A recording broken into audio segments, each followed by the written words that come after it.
Greetings, Earthlings. Today I'm back with a review of a brand new broadcast condenser microphone from EARTHWORKS. That microphone that we're discussing, and the only thing that we'll be discussing, because we will not be discussing this train wreck right here, is the EARTHWORKS Ethos. But with that out of the way, for this video, I have the microphone connected directly to the Focusrite 18920 2nd Gen. My gain is set at around 1 o'clock, recording 24-bit 48 kilohertz, and I will not do any kind of post-processing, but I may have to boost it a little bit in post, so check the doobly-doo to see what I diddly did. And now let's talk about what comes in the box. First, you are going to get the microphone. You'll get an already installed foam windscreen, an already installed Triad Orbit microphone mount, a 5/8 to 3/8 inch microphone stand adapter, and a single sheet of documentation. Then as far as the build quality of this thing, it feels absolutely outstanding. The entire body is milled out of a single piece of stainless steel, and it feels incredibly robust. When we take off the foam, you can see that it has this metal grill here. That is incredibly robust as well. And if we put it right next to an SM7B, you can tell it looks like a shiny, cute, miniaturized version with the body and that grill. If we look at the front of the steel cage, though, you will see that it is open and you have a much finer metal mesh to add a bit more wind protection. Then as we look around the microphone, there are no buttons or switches. This is just a basic plug-and-play XLR microphone. On the rear, you will find the XLR port, and if it matters to you, this microphone is assembled in the USA. Then as far as the specs, this microphone has a supercardioid polar pattern, a frequency response of 20 Hz to 30 kHz, a sensitivity of around -34 dB, a self-noise of 16 dBA, a max SPL of 145 dB, an impedance of 65 ohms, and a phantom power requirement of +24 to +48 volts.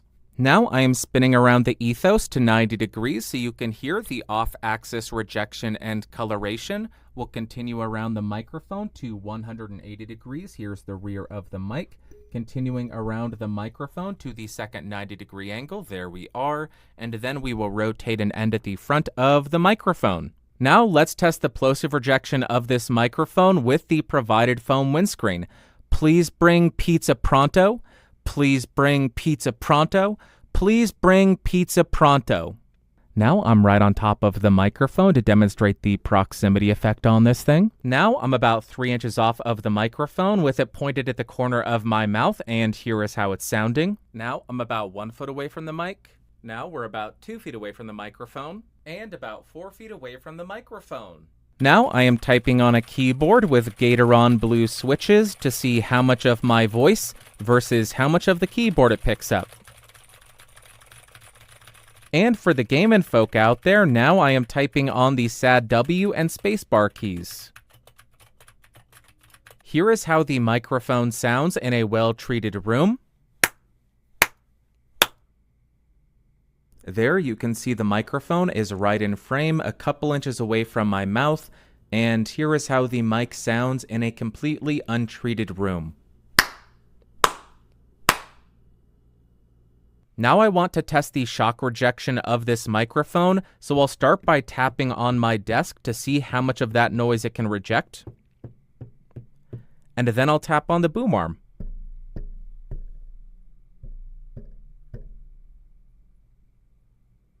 And just to be thorough, I'm now going to tap on the body of the microphone to see if there are any kind of resonant frequencies.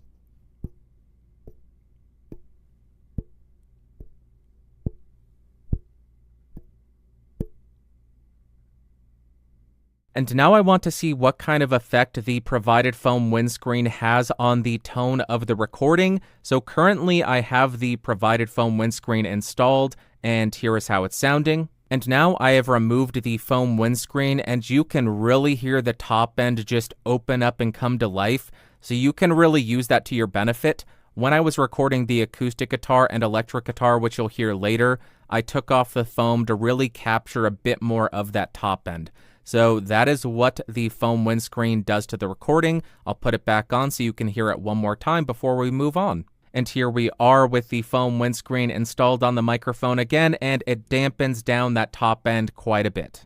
And now, like we always do, we're going to do a quick spoken word comparison between the mic that we're reviewing and a bunch of other microphones on the market. We are starting at a fairly high price point with the SM7B. That's because this is a very high price point microphone, and we will also be including a couple of other broadcast condensers so you can hear how it compares against those.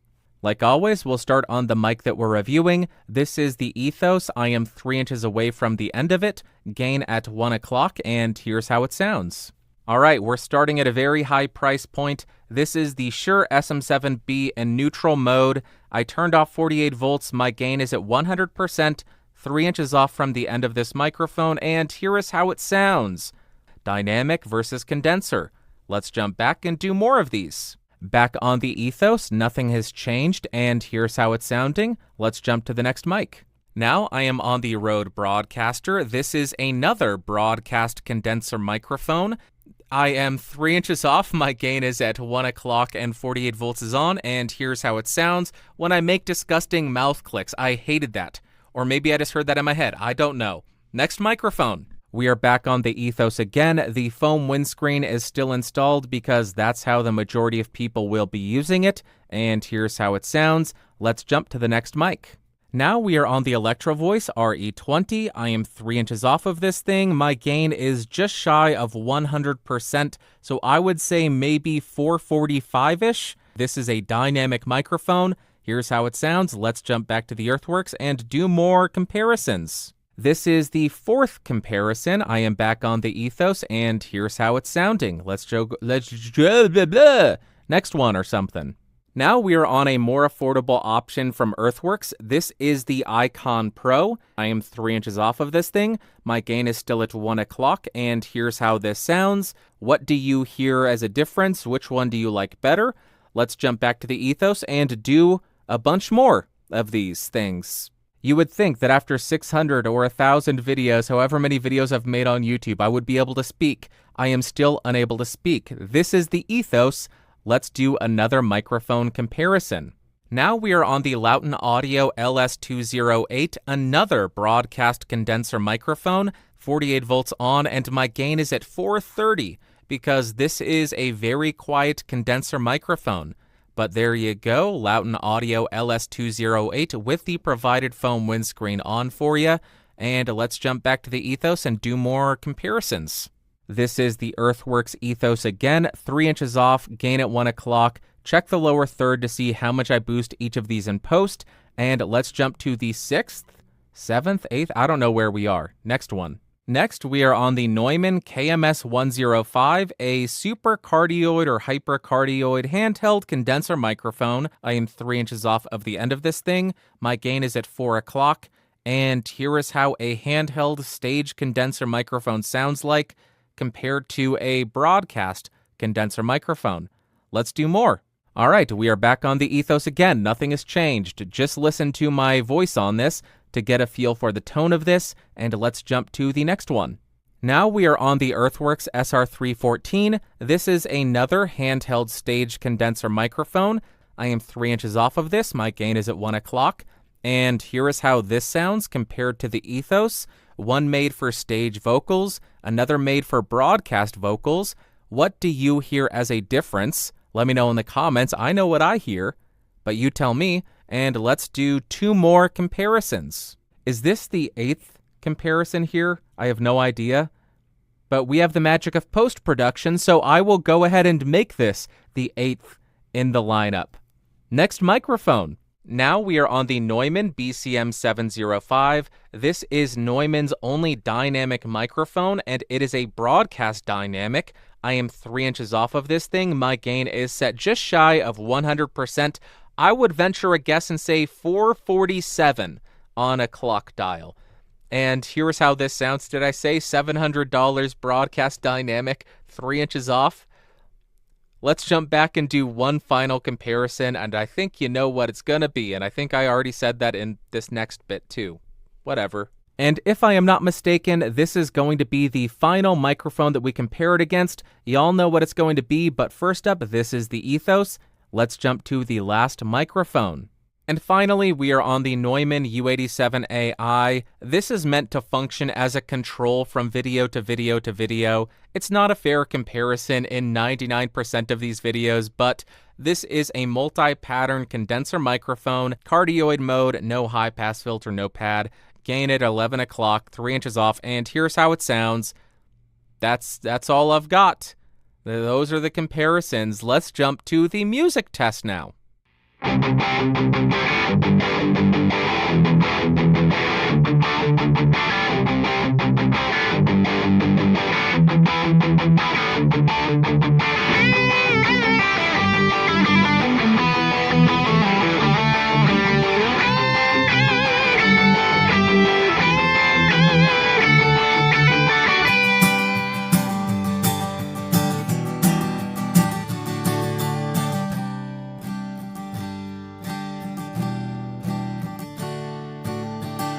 Is this mic realistic, or does it do me favors? Because I'll tell you one thing, I need all the help I can get. Yeah, if you're viewing microphones as different styles of paint, the paint that I'm looking for is a paint that will sufficiently cover the entire original image where nothing that was originally there is visible anymore. That's what I'm looking for. Let's go to the conclusion. Okay, I know people are going to disagree with me when I make this statement, but I think this is the best sounding broadcast condenser that I have ever tried. But first up, as far as pros, the microphone did an outstanding job at plosive rejection when you use the provided foam windscreen. It also did a great job at handling noise rejection and shock rejection, which is always nice in a broadcast studio, so you don't have to worry about as much handling noise of a boom arm or anything. Also, like all EARTHWORKS microphones, the build quality of the chassis leaves nothing to be desired. And just like the Icon Pro, the Triad Orbit mount is an absolute joy to use. But then as far as cons, I do think that the proximity effect on this microphone can get a bit overwhelming.